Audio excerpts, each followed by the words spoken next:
Renaissance, yes. This is my story.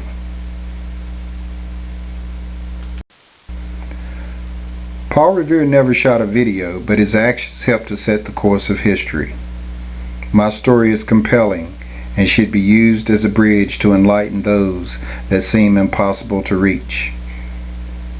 I will share a few details about my proposed movie and some interesting details about my life. First, I must explain my proposed movie title, Renaissance, yes, which I assigned a dual meaning.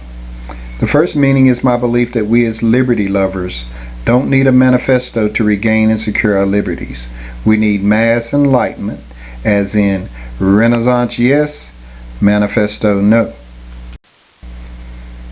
The second meaning for the title is that we must immediately begin a new economic renaissance in order to save our country from calamity.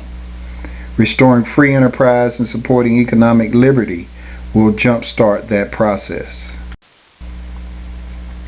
My story begins where I was born, in the foothills of North Carolina, in a town many euphemistically call Mayberry.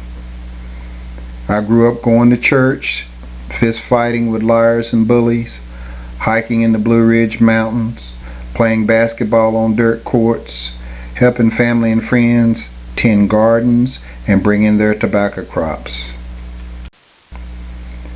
After working at a division of a major pharmaceutical company for more than 20 years, the executive team replaced me with a less qualified person that was inside the USA on an expired H-1B visa.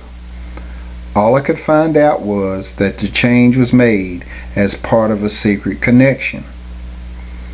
I accepted my fate because I knew that I was talented enough to land on my feet and achieve a higher level of success.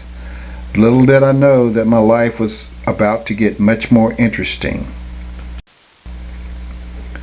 I then secured a job at a regional office of a major Wall Street firm. While employed, I traveled on business to a region of Africa where more than 7 million people have died during the past 20 years as a result of military conflict. My goal was to facilitate true economic development which would improve the lives of ordinary people.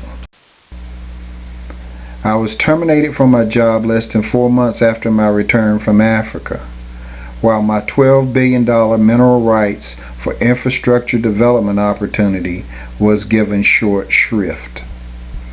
Little did I know that my efforts to save the lives of people by helping them overcome economic desperation would make me the hunted. I have been tailed by a series of equally prepared automobiles. Friends of more than 20 years turned weird and began to interrogate and threaten me. As early as 2010, I began to notice drone aircraft shadowing me when I left my home after dark. I have faced one unexplained incident after another, but I am still the same hillbilly I have always been. I could more easily recognize the individual cruelty that many of us face as being attributed to mental illness or miseducation, but I must admit that I was naive and I did not completely understand the organized evil that manipulates and controls most activities on this planet. I had to take actions through the legal system. I know Paul Revere would have been proud.